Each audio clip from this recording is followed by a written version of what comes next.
Hello, everyone, and welcome to our webinar today on critical cyber threats from 2020 that every business leader should know about. My name is Michael Shagru. I'm the president of Pace Technical, and I'll be guiding you through our webinar today, hopefully giving everybody something to take back with them today, maybe learn something they didn't know about before. So let's just jump right into things today. I'll be joined today by Noman Ahmed, our VP of Strategic Technologies, and we'll bring Noman on near the end, as we usually do, for our Q&A session to answer any questions anybody might have today. So let's just keep moving into it. I want to get started, but I have a lot of things to get through. But real quick, first, a little bit about us. For those of you who don't know us, we've been in business now a little over 20 years, primarily providing proactive managed IT support, managed cybersecurity, managed cloud services. We're an ISO 9001 company, and for the last 5 years, been a great place to work in Canada. So if you look at our little graphic to the left here, we provide all the basic things that, lots of IT companies and IT people provide, monitoring, basic security, backups, help desk, ticketing, projects, equipment installations and things like that. But I think most people end up working with us for the proactive services that we provide. We have a very specific technology alignment process, which is aligning, systems and security to known standards. That's how we keep people safe. Our technology consulting team, it's a strategy team that's helping you make good decisions, helping you budget and forecast for changes to technology. And then the glue that holds it all together, our client success team, which is monitoring the success of IT for your business and making sure you're getting the results that you should get. Anyways, if there's anybody on here that wants to learn more about us, you can certainly message me in the text here. You can send me an email afterwards. I'll give you my email address. So we have a lot of free training that we've done that's accessible. Anybody can access these things on our website if you want.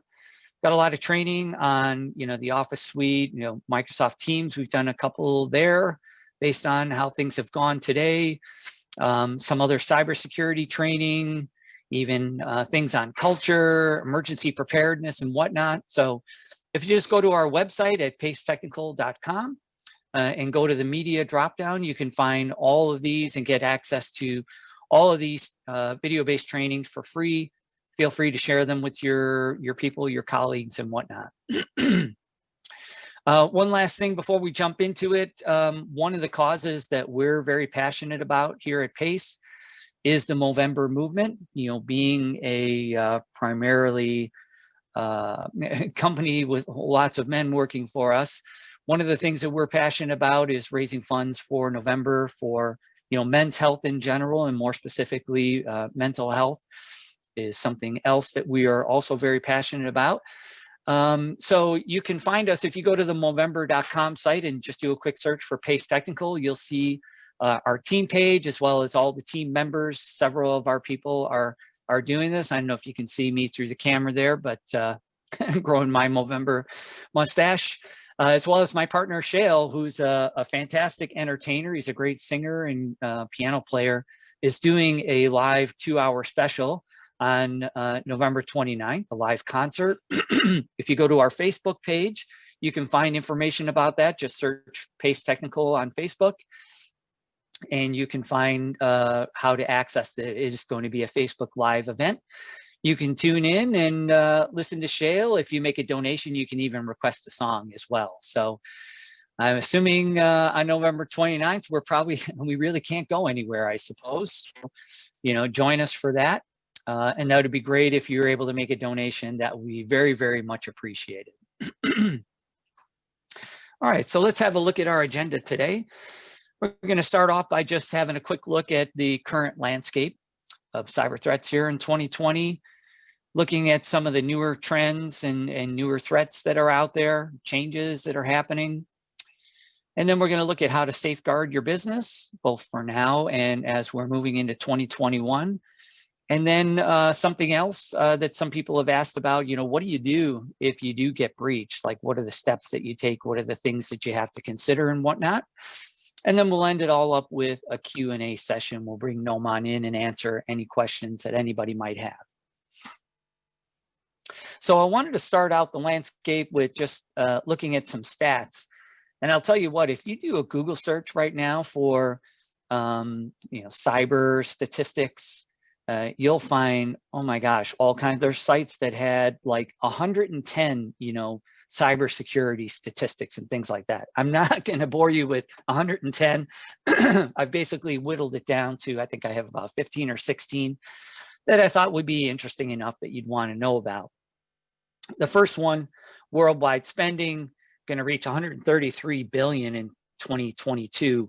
So just wanted to point out there that seems like this whole cybersecurity thing isn't going away, and only more money and investment is going into keeping businesses safe and whatnot. The second one there, 68% of business leaders feel their cybersecurity risks are increasing. Just going to, excuse me, stop my video to make sure it doesn't get in the way. 68% of business leaders feel their cybersecurity risks are increasing, and they're right to think so because they are. Cyber criminals are being more and more organized and more targeted, and only increasing activity, definitely not backing away. Data breaches exposed 4.1 billion records in the first half of 2019. And it's a newer tactic, not only ransomware and encrypting systems and holding people ransom, but also stealing and exposing data from these breaches. I'm going to show you a little bit, some live examples of that as well today. 71% of breaches financially motivated, 25 motivated by espionage. So the majority, ransomware, these criminals looking for money. And then there are some, state-sponsored attacks. Also, I have a bit of an example of that as well to show you as well. And the fifth one here I highlighted just to show kind of the spread of some of these, breaches and things like that. So 52% were hacking. And by hacking, we're talking about finding vulnerabilities either in, firewalls and the security of systems, old operating systems, old unsupported and unpatched like Windows 7 systems and things like that. So half happened that way, and then the other half included like the malware and phishing, which we see a lot of certainly in the small and medium-sized business space, but fairly evenly spread out there. So they're not just using one tactic. Security breaches increased by 11% since 2018, 67% since 2014. So again, just continuing to rise. I think a lot of security experts, feel that cyber criminals are almost ahead of us in the security game, and we're just constantly playing a game of catch up with this. Hackers attacking every 39 seconds. And the last one on this page here, average time to identify a breach was 7 months.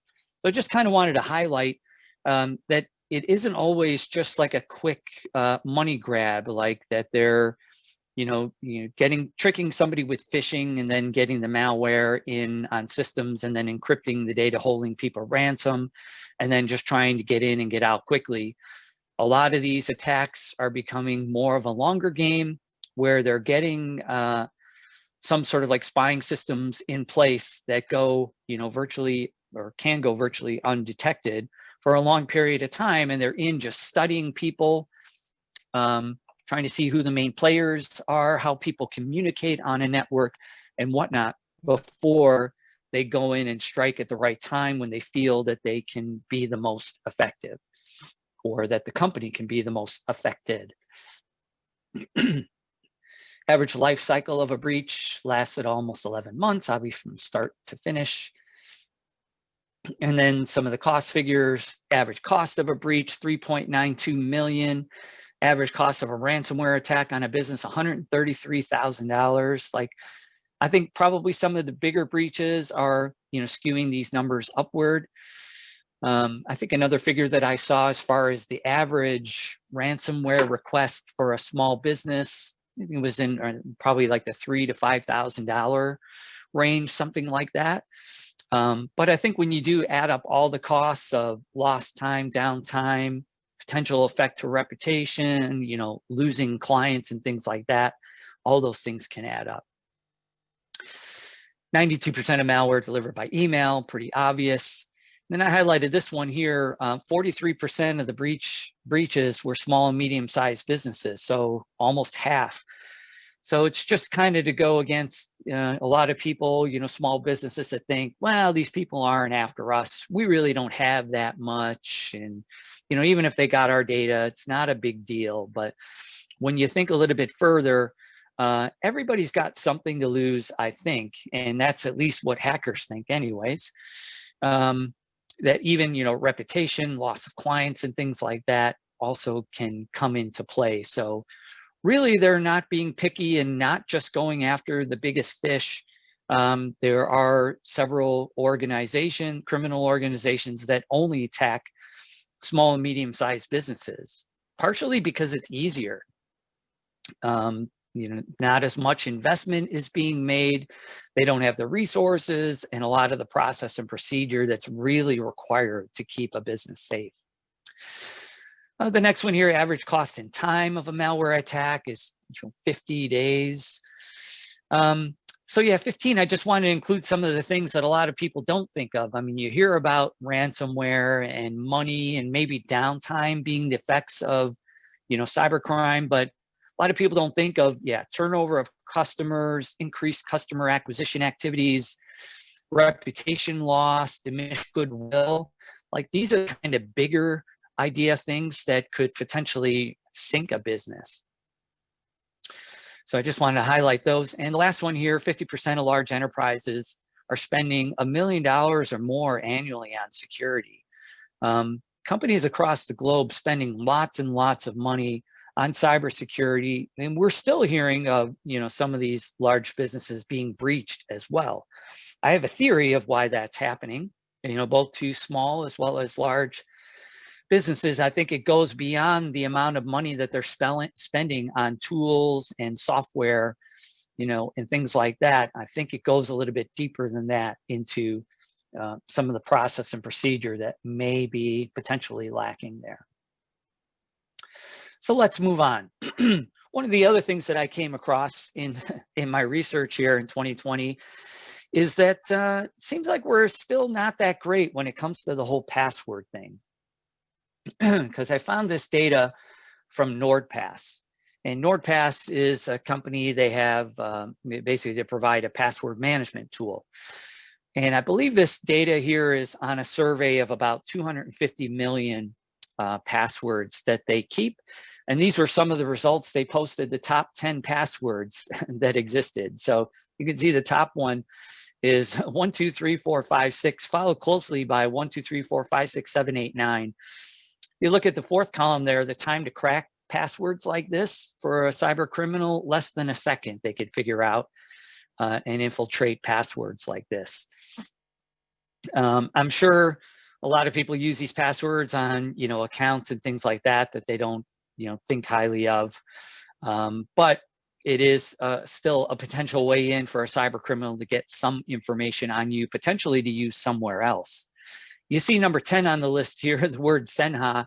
I don't know if there's any Portuguese people on the call, but Senha is a Portuguese word. I don't know if any of you can guess what it might mean. And if you guess it means password, you would be correct. Senha is the Portuguese word for password.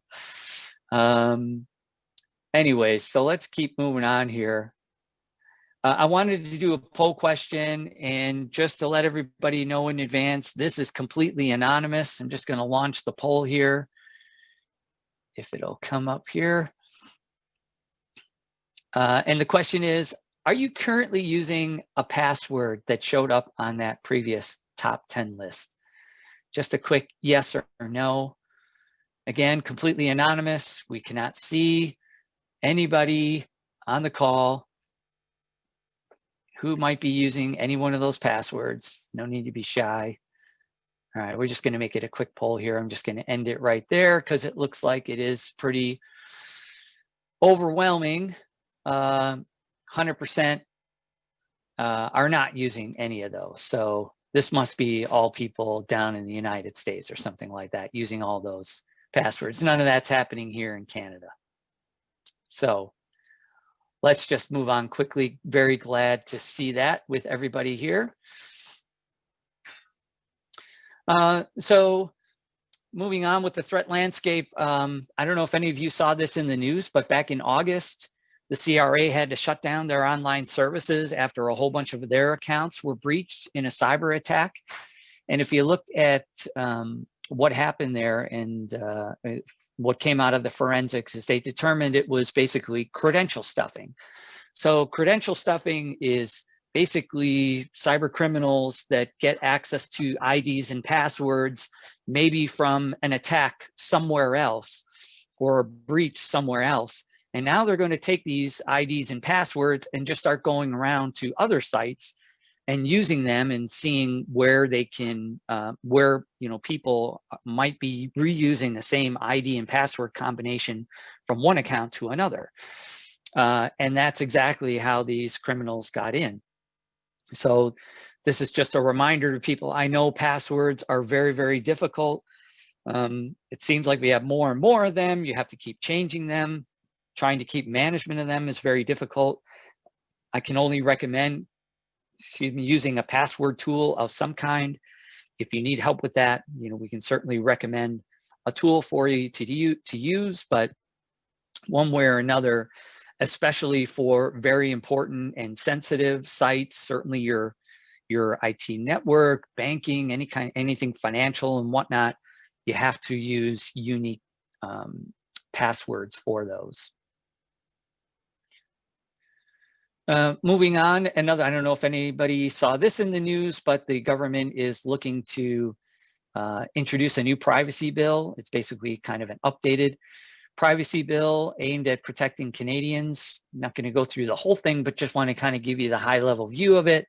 They're just looking to modernize the privacy laws. The current privacy law, if you're familiar with the acronym PIPEDA, Personal Information Protection and Electronic Documents Act. And this one would create, I think they're basically looking to do an update to that, but this would create two new entities. One that would protect people from things happening with federally regulated organizations called the Consumer Privacy Protection Act. And the other one, the Personal Information and Data Protection Tribunal Act, which I believe would replace PIPEDA. That would be for protecting individuals from private sector companies.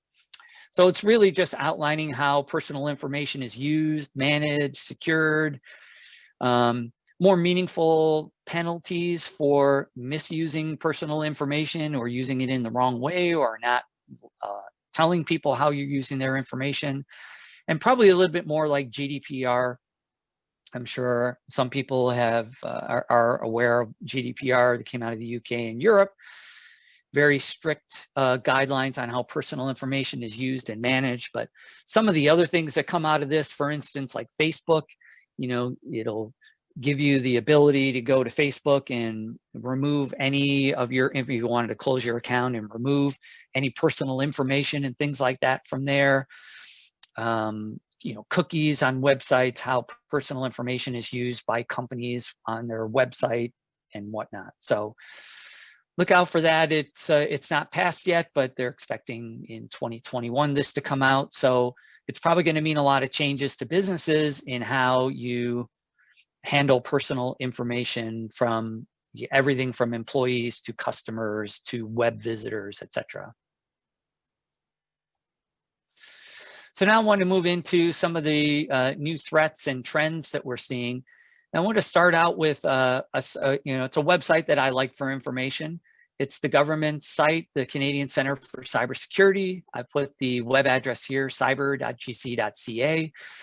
It's got a lot of education and training, especially for small businesses, for individuals on staying safe, email safety, all those kind of things.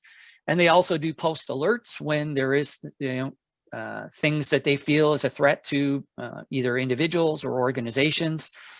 So this is one of the current threats on their site right now. Canadian organizations exploited via unpatched devices and inadequate authentication. This came out just a little bit earlier this year. And I think this is very well due to exploitations the government is seeing in a rise in remote access, obviously because of the scenario that we're in with COVID, a lot of people working remotely, working from home and things like that. So here's the thing that they cited in their research. The first is that there's been exposures due to less secure remote access.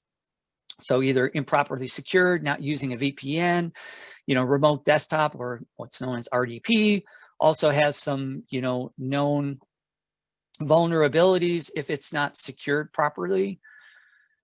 So that was one of them. The lack of using two-factor authentication. So for things like your Microsoft 365 accounts, any other web-based accounts, accessing your IT network, you guys should be using two-factor authentication for those to make sure that you're secure. They also cited systems were infiltrated because they were missing patches. So either using unsupported operating systems, older systems like Windows 7 and things like that, that have known vulnerabilities and are no longer being supported or patched. Missing firmware, other equipment that's not updated.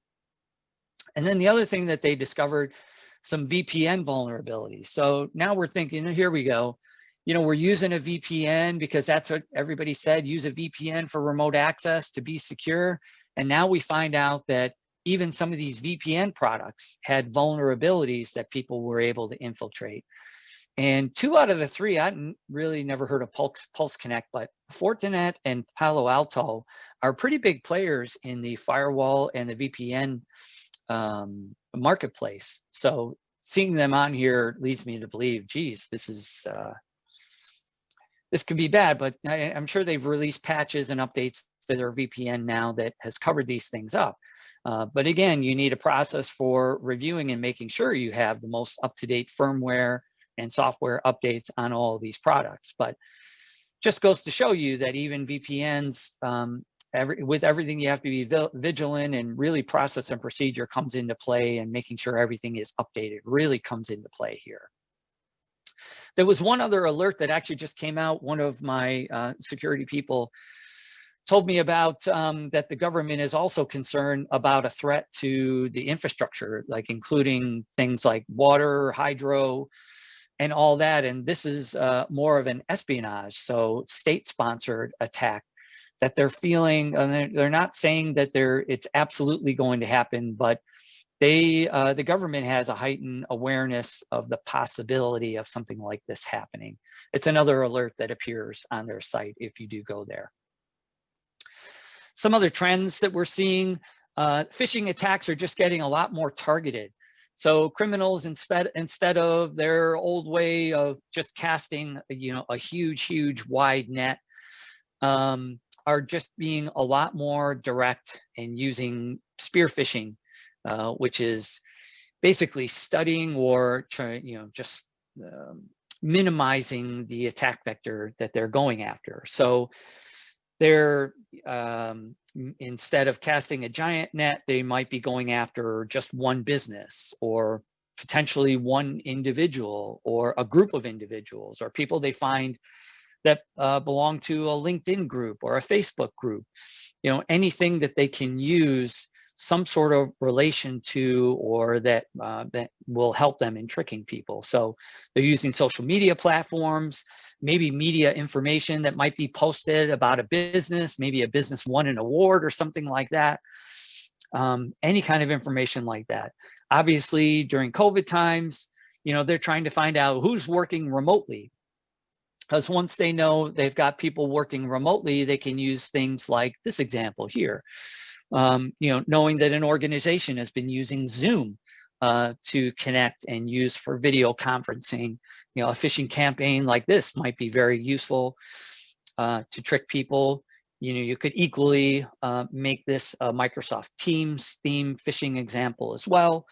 But this just goes to show both ourselves, we have to be very vigilant and still continuously train our people on how to stay safe when it comes to email. Thought I'd post this, the top 10 most clicked email subject lines in Q3. I'm not going to read through every specific one of these, but you can see there's several COVID related subject lines as well. COVID safety policy, remote work policy update, COVID amendment, official quarantine notice, return to work guidelines. So lots of COVID related things here.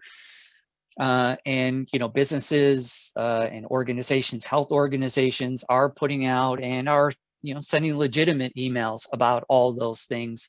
But that just makes it all the easier to be able to trick people that there is a lot of legitimate emails going out in this way. So there's also a lot of illegitimate ones going out as well.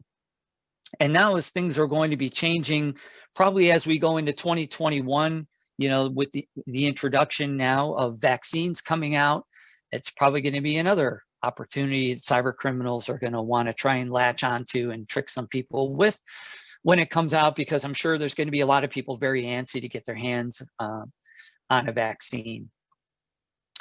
Also, just want to show some of the top malicious attachments. Still .doc and .dot, which are basically Microsoft Word extensions, still the highest at 37%.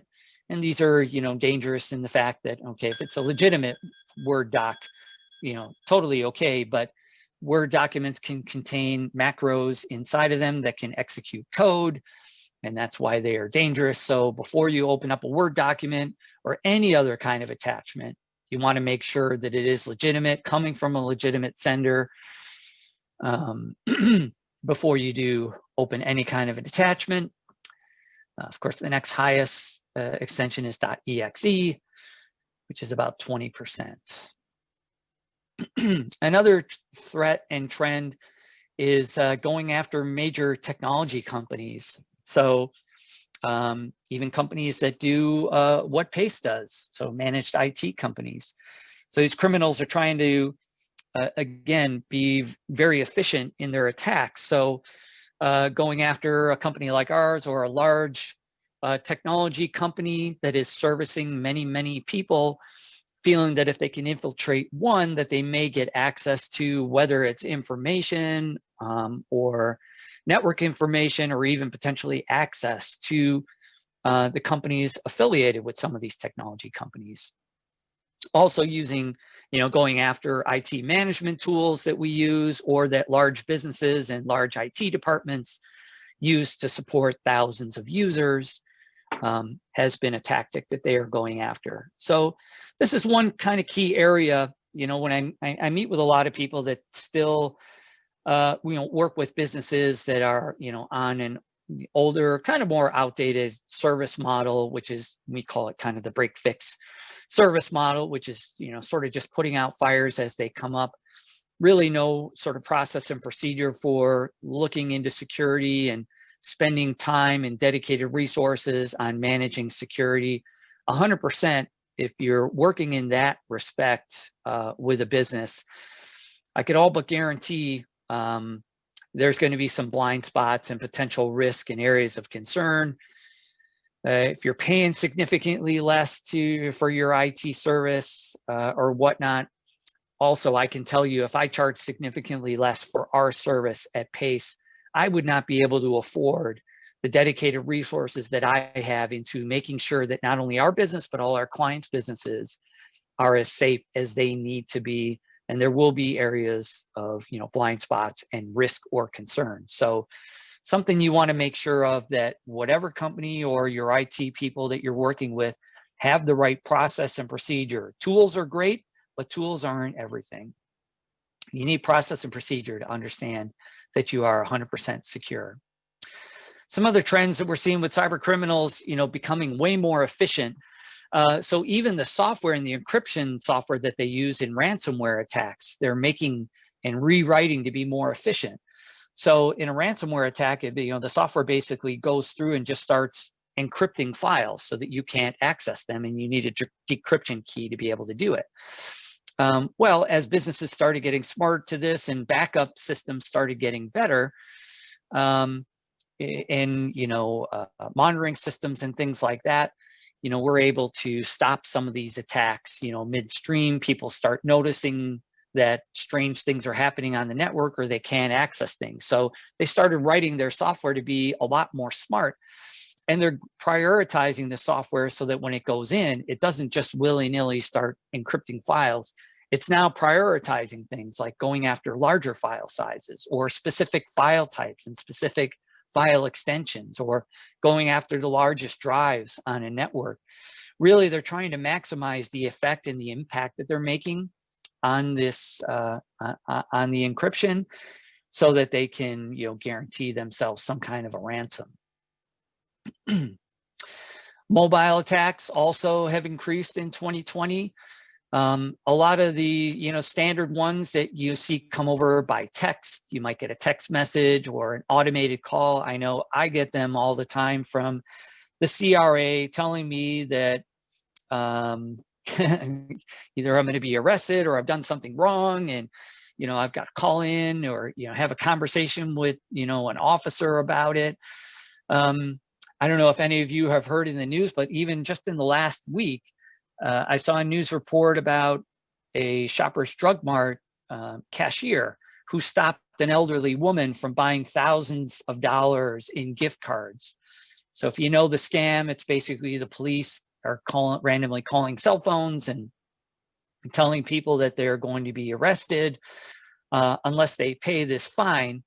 And the only way to pay the fine easily and quickly is by going and buying a bunch of gift cards, or by going to a remote gas station or convenience store and putting a bunch of cash in a Bitcoin ATM machine. So I mean, it might be hard for you to believe, certainly is for me to believe, that some people fall victim to this, but obviously these criminals are very good at instilling fear in people and tricking them into doing these things. URL padding is another, where they basically put a bunch of characters in a URL address to make it long, because they know you're looking at it on a mobile phone. You can only see so much of the web address. So they're going to just show you the part that looks okay and hide the bad parts, hopefully tricking you into clicking on it. Screen overlays like duped login pages. They can make the Microsoft 365 login page look almost exactly the same way as it does, and trick people. That's been one of the most popular ones that we've seen. And then mobile verification. So mobile verification is a technology that lots of websites use in determining, are they going to show you the mobile version of a website or show you the standard version? But cyber criminals are now using mobile verification just to try and figure out, who is accessing this from a cell phone, and then hopefully using this in social engineering later, now that they know that you're on a mobile phone, to use that information against you in some kind of an attack.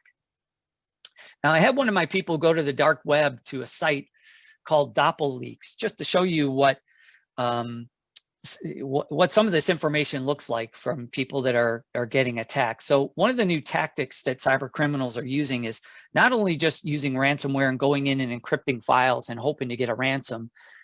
Before they encrypt the files, they're actually taking a copy of them and uploading them to a site. So almost like holding some sort of collateral. As backup systems have gotten really good over the years. So if somebody just goes in and starts encrypting files, as long as you can stop the attack and clean up the malware, you can revert back an hour earlier in the day, or maybe the day before. So max, maybe you're losing a day of work. And revert your systems back to before the malware came onto your system. So the criminals are getting smart to that and saying, okay, well, maybe we'll just, copy a whole bunch of files and hold them for ransom as well. So just in case people don't pay the ransom, we're going to make your files and information about your network public. So this is what it looks like when they post the information. So this site is DoppelLeaks. It There's other sites like this. This one was started in February of this year. So it just shows the company name and the URL. If you, I blocked out all the names and things like that here, but if you click read more, it takes you to a page like this. I don't know who writes the details. This company here in particular was a transportation, like in trucking company. So I don't know if somebody's being, trying to be comedic here, but talking about like horse-drawn cabs and carriages in their description. But whatever files that they upload and get access to, they'll put links in here to those files. They do a scan of the network and all the machines that exist there, and they post this information as well.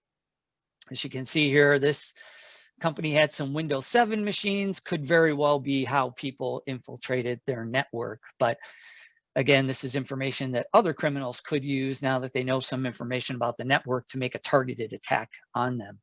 So definitely not the place that you want to end up being with information like this posted.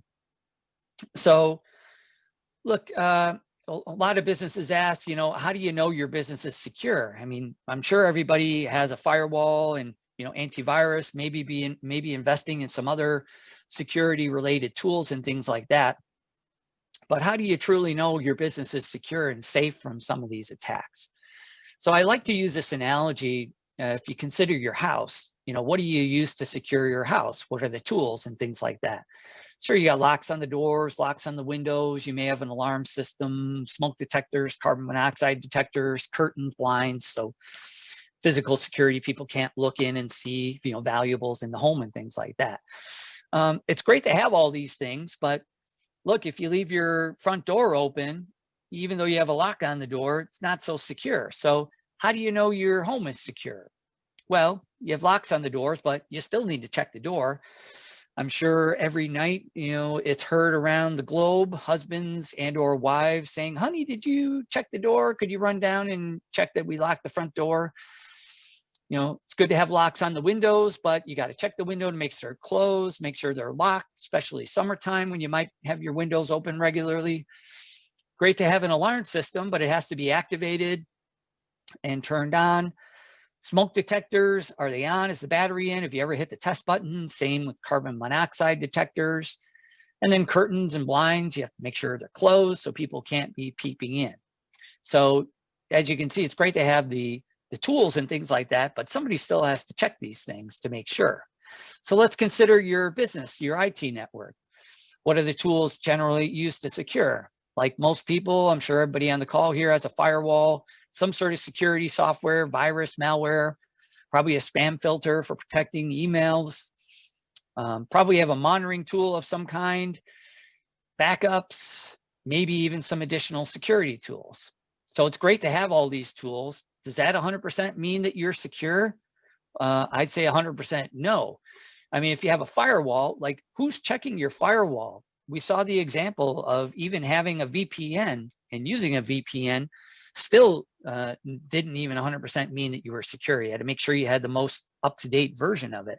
So who's checking the settings, making sure that there's no ports open on the firewall that shouldn't be open and exposed to the internet, making sure the firewall and the software and the firmware is completely up to date. And the only way is just by constantly having some sort of process of checking those things. Security software, what kind of tool is it? A newer, more AI-based tool? Is it up to date? How does it get definitions? Are the definitions up to date? Is the software up to date? Monitoring tools, a lot of people think this is a proactive tool that's going to keep you safe.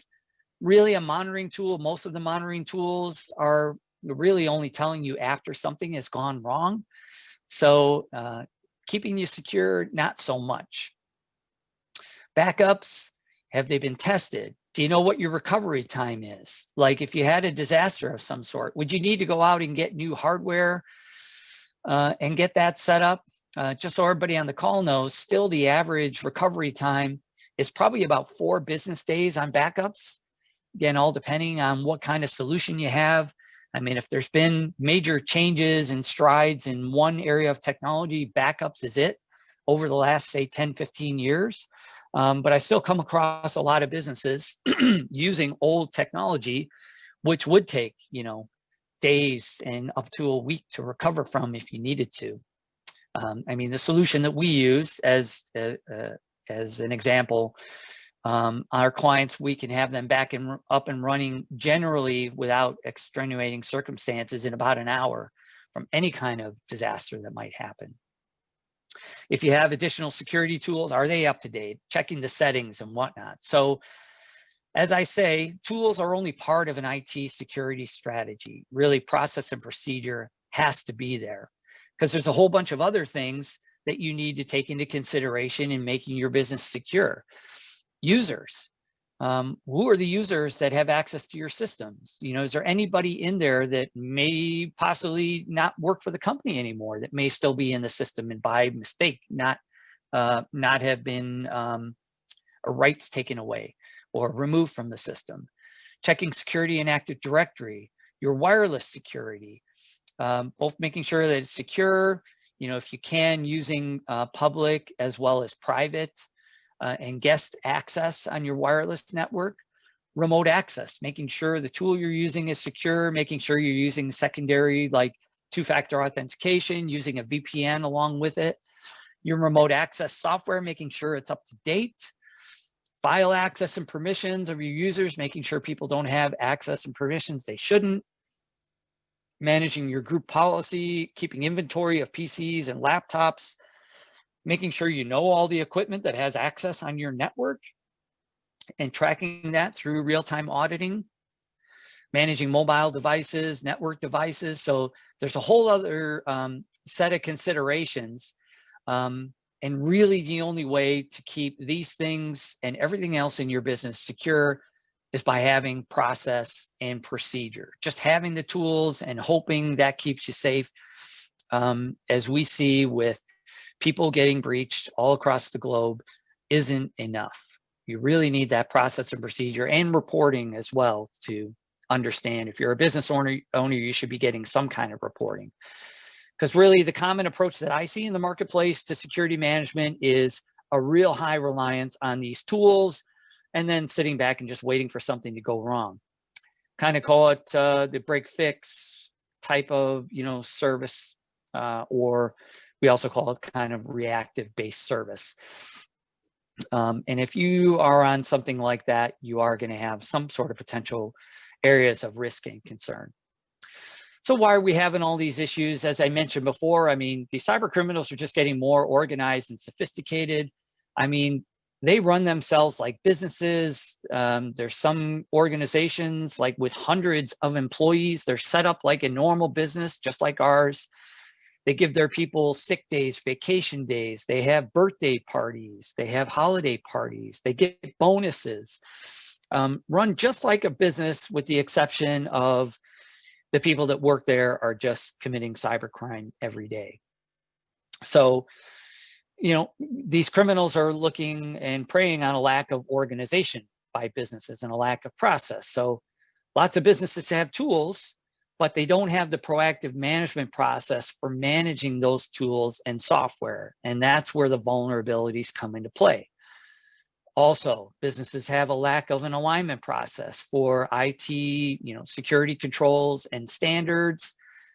You know, this quote here says it all: 60% of breaches involve vulnerabilities where there was a patch available but not applied. Again, this just plays right back into process, procedure, that constant audit and alignment process that you should have that would uncover these things if it was in place. So that needs to be there, and there needs to be some sort of reporting to know that these standards checks, these security alignment checks are being done. This next point: some security measures designed to protect users in an office, but not so much when they're remote. So we've been seeing that a lot this year during COVID, where a whole bunch of people were sent home. You know, the security that was put in place for the business and people when they're in the office, not so much when they were in home. So it opened up some potential security holes. And end users lacking the initial and ongoing training. You know, it's imperative to keep regular training, testing for your people to make sure they're staying safe. This is a resource. I can certainly send it. We have this in a PDF form if you wanted to share it with your people. It's just a graphic of an email, a typical email message, and all the things that people should be looking at and aware of. If you want a copy of this, send me an email, or type your name in the chat or something like that. Say you want a copy of this. If you're a PACE client, you can just ask your client success team member, and they can certainly get you a copy of this as well if you like. But I just listed some of the most dangerous attachments here. We've kind of talked about that before. Some other ways to protect yourself as an individual, protecting your identity with unique passwords, making sure on your systems, home or at work, you're using antivirus or malware software, making sure that's up to date, making sure you're using up-to-date operating systems, backing up files, staying away from any kind of suspicious sites, making sure, if you're accessing a page with secure or sensitive data, that it is a secure page. You can see the lock in the address bar, or HTTPS, one of those two things.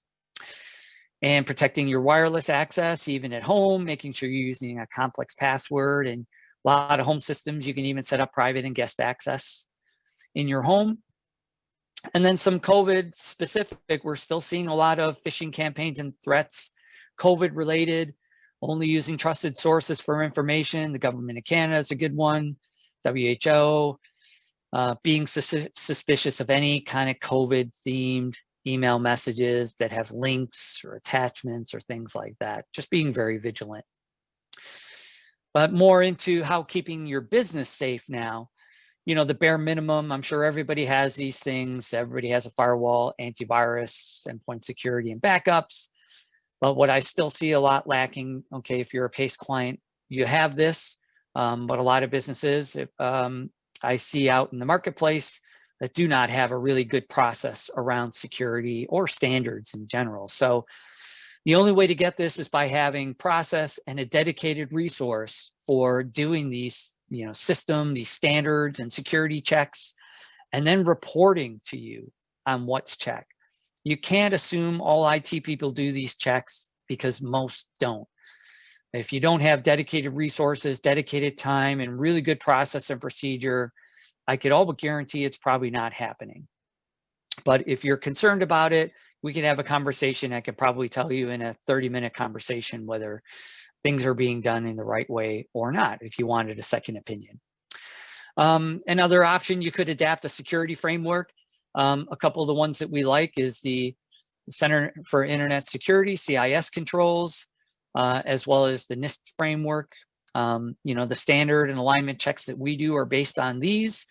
The CIS has a few different levels. They have a, what's more considered more of a small business type level of controls that you could look at and, see if your business is adhering to those things. But it's a good idea. And again, another way to help determine whether you are safe, you are following the right standards and whatnot. Other things to consider in keeping your business safe: security tools, obviously the basic ones, firewall and antivirus. But as far as endpoint protection, if you can, using a more like next gen or real security focused type solution. Most of these include antivirus, malware, and spyware. The better ones are web-based and have real-time web-based definitions versus kind of the older style where you have to download new definitions regularly into your machine before they're useful. The web-based ones that use real-time web-based definitions are more immediate and will have better protection against the more most recent attacks. And some of the ones that use AI and machine learning as well are also very good in determining unusual behavior in a machine. If it is, a whole bunch of files are starting to be encrypted, things like that. Phishing protection software is something you can consider. It comes in a couple of different formats. The first one is like email link protection. So the software will protect links within any kind of emails your people get. So if there's a link in there, once you click on a link within an email, it's going to check that against a known blacklist of sites and malicious sites and whatnot that'll stop access to that before your people can access it. The second one, the DNS layer protection, is inspects. It doesn't matter whether it comes in an email or you access this from another site or whatnot. It's the one that we use. It's a Cisco product. It's a little bit better. Using multi-factor authentication, we've talked about that before, making sure you're using a VPN for remote access. And you also may consider a more advanced tool like an Advanced Security Operations Center tool where they're actually monitoring the event logs constantly within your network and noticing any unusual events that happen, and a team of people might be even looking at that. I mean, obviously there's a cost involved in that, but that's something you're interested in, we can have another conversation about that too. Security training and testing for your people. The product that we use is called Know Before. It does, random training for your people. It sends them test phishing campaigns. Your people don't know about it, but it's going to test them to see if they click on something that they shouldn't. And then as well, provide regular training to your people on how to stay safe. Dark web monitoring, which we also provide as part of our service, which is an alerting system that lets you know if any of your people's credentials have been compromised. And then making sure you have a really good business continuity, disaster recovery, backup solution that can help you roll back in case you do get infected. So I just wanted to show you, I mentioned about the importance of reporting. This is just one way that we do it at Pace.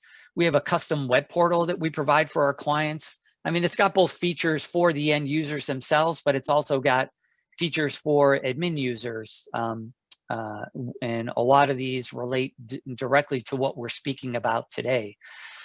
If anybody wanted to see, I'm just going to go through a few points really quickly, just kind of touching the surface of this. But, we provide our people that we're supporting with a university and a training section. So it's video-based training on things like cybersecurity, the Office suite, Word, Excel, PowerPoint, Microsoft Teams training, all of those kind of things. But cybersecurity training is at the forefront of it.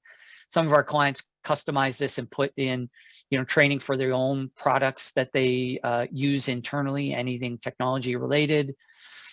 We're keeping in real-time audits of all their equipment, also very important for staying secure, knowing the equipment that you have, knowing that it's up to date, looking and tracking age of equipment, warranty status, every piece of software installed on the network.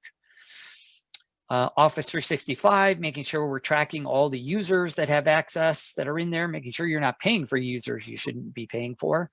The licenses you have access to, how much data space that you're using. Looking at the backups, jobs, successful or failed. We subscribe our people to a data breach service that lets them know if any of their people's credentials or personal information show up on a publicly announced data breach. All the standards and security checks that we're doing show up here in this section. Again, all transparent to our clients. They could look at a glance and see if there's any areas of risk or concern on all these things. So whether it comes in this format or not, this is critical for businesses to see some sort of report on the activity that's going on and what's being tracked for them. A log just showing applications that are added and removed from a network.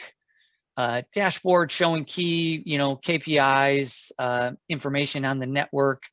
We're showing, CSAT levels, the amount of tickets on the network, response times, and things like that to the network. And another key critical one is our planning section that we use for IT planning.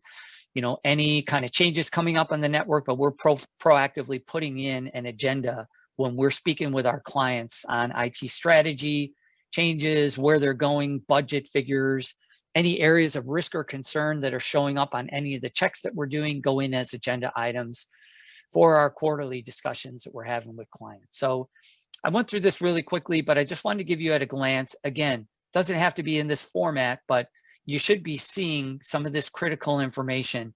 If you're just getting a report that shows you there's a basic report that most companies have, like how much data is being used, how many tickets you had, network uptime, basic elements. It's not enough, and those are just automated reports that are auto-generated from the tool that we use. So not really helping you in the area of security.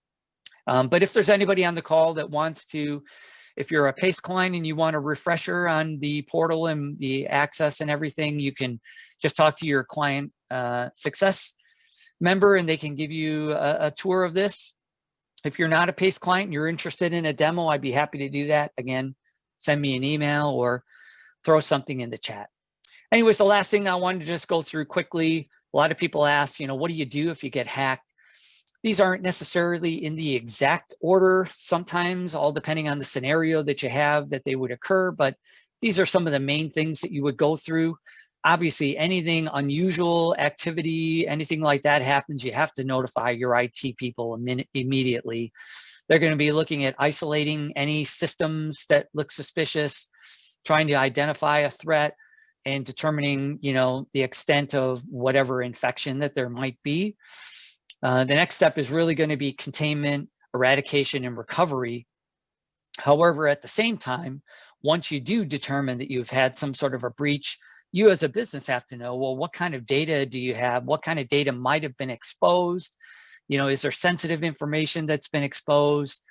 And you may want to, at this point, contact your legal department or your legal team, your lawyer or whatnot, possibly even your insurance company, all depending. You need to understand, is reporting required? Because if you've been breached and any kind of personal information from, it doesn't matter, your employees or people in the outside world, any kind of personal information that's been taken, you may have a requirement to report that. And in that case, further investigation may need to happen, forensics may need to be involved, and if an assessment and forensics need to be involved, usually that's going to be initiated by your lawyer and or your insurance company would be getting involved. They would be the one hiring a forensics company to come in and go through all of your systems to see exactly what happened, the extent and whatnot. So yeah, if you need to notify authorities and individuals and organizations, there's a specific process for that. I'm going to show you what that looks like. And then post-incident activities, strengthening systems, recovering, adding processes that didn't exist before, and strengthening to make sure something doesn't happen again. So try and figure out if you're required to report.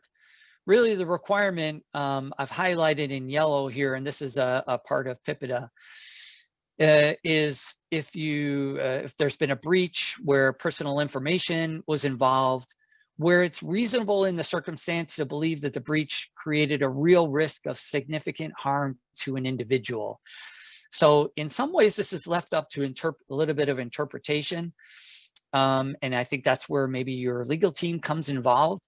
And I think this is one of the changes we're probably going to see in the new iterations of the privacy laws to come out. But if you do have to report a breach, there's a specific form. You can find it on the government website, the PIPEDA website. This is what the form looks like. I'm not going to show you the whole form, but the basic information they're collecting, how many individuals affected when the breach occurred, the type of breach that happened. That could include you losing your laptop and you had a bunch of client and personal information or financial information, whatever the case is, that may have gotten into someone's hands, or if it was stolen.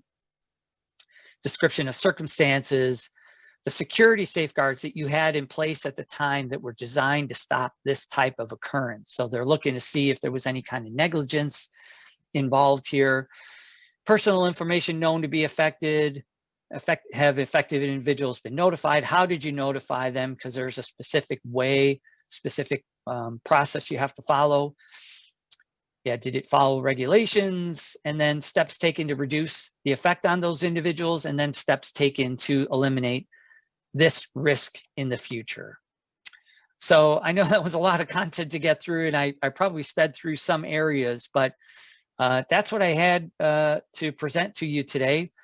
And now I'm going to bring Noman back in and open it up for Q&A. And I'm just going to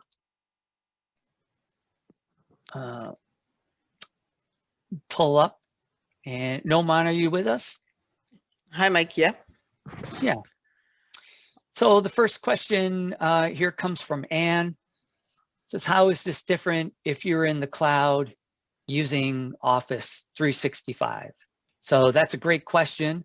And just for everybody's reference, I know I even still call it Office 365.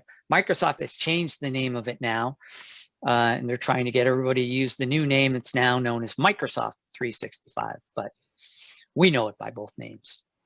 I mean, I have an idea on how to answer this question. Noman, do you want to answer this question?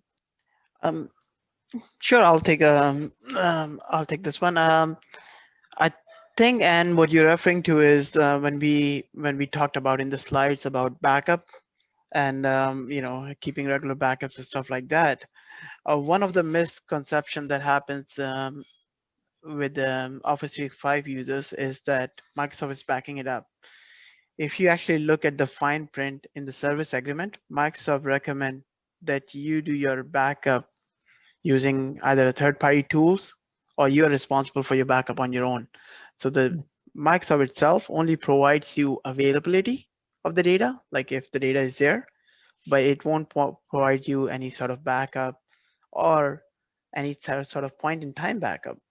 What we have seen a few times is that you have someone leave, and then after 6 months, you remember that, oh, there was some emails in that mailbox that you needed. Now you don't have a backup to go back to if you're not using any sort of SaaS backup, because Microsoft only provide you access to the data for 45 days, or in some cases 30 days, depending on what service you're using. So I think that's what you were asking is, Mike, Yeah. is that what you? Yeah, I think so. And if I could just add one thing, certainly the backups, and a lot of people don't know that about, Microsoft 365, is that the retention of data there is only about, I think it's 45 or 60 days. It's one of those. But It's you may have 45 a days. compliant, yeah, you may have a compliance reason to keep history of emails longer than that. The other thing when it comes to security with Office and or Microsoft 365 is utilizing two-factor authentication is something we highly recommend to every business and or even individual, is turning on that feature for two-factor authentication, because it is easy for criminals to use a phishing campaign and use a duped login page to get credentials of someone. And then once they get in, they can act like other people in the organization and whatnot. Once they get access to people's, whether it's file data, access to employee lists, access to their email, and they can send emails acting like other people. So when you turn on two-factor authentication, obviously it's a secondary, authentication means, so that even if somebody does steal your ID and password, they're still going to need the two-factor authentication, which would be very, very, very difficult for a criminal to get access to, in order to be able to get access to your account. Yeah, and Mike, if I can add on to it, the two-factor authentication not only saves you from Office 365, but you need to have the two-factor authentication or multi-factor authentication on all your web-based or remote accessible applications. Whether it's Salesforce, if you're using Salesforce or any sort of CRM, and it will even help you with one of the slides that Mike showed you was the vulnerabilities that comes up with the VPN clients, even with the big name VPN clients like Palo Alto or Fortinet. If you have the two-factor authentication, that will still gives you a little bit more protection. What happened is, because there's so many victims available outside, all you're trying to do is make sure you're making things difficult for people, so they are actually, the hackers that are trying to attack you move on to the next target, right? So multi-factor authentication is not only important just for Office 365, but it's actually important for your VPN. It's important for any other web-based application that you have. Exactly. We have a second question from Anne. It says, how secure are files in SharePoint? I think maybe what she's asking, how secure are files that are contained in SharePoint. So I don't know what your perspective on this is, Noman, but I mean, I would say that I think if you're securing Office 365, I mean, the files that are stored there in SharePoint, are going to be just as secure as the security measures that you put on access to your Office 365 accounts, and probably really no different than, the security that you would put on a file server that you have in your office or the files that you store on your own machine. Would I be right there, Noman? Anything to add there? Yeah, actually, that's correct. And I'll actually take back to one of the slides that you had, where you had the home security as an Right. example.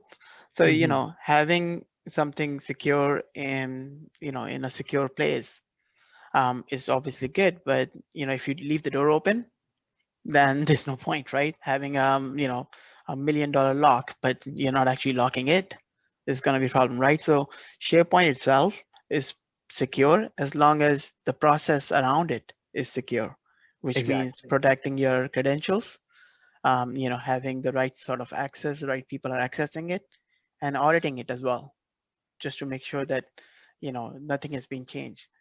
A majority of the time, what we are seeing is Microsoft makes things a lot easier for people to share, especially with Teams and other products as well. So we just need to keep an eye on what's actually getting shared and how they are sharing it. Because um, if you don't have the same right security settings or right processes in place, your users might unintentionally share things that's not supposed to go out to the public. Exactly. Okay. Well, those are great questions, Anne. Thank you very much. And I think that's all the questions that we have. I mean, I did see a couple of notes in the chat of people asking for copies of the presentation. And as usual, we are going to make a copy or in replay of this webinar available to any attendees, as well as access to it by other individuals. If there's people that you wanted to share it with as well, feel free to. We'll be sending you out an email notification with instructions on how you can access this. Just so you know, my marketing person is on vacation this week, so that access will probably be emails coming out to you early next week, so look out for that. And outside of that, I hope everybody is staying safe, and we got the holidays coming up soon, so if I don't speak to any of you soon, all the best for the holidays, and all the best for a happy new year in 2021. So take care, everyone. Bye now.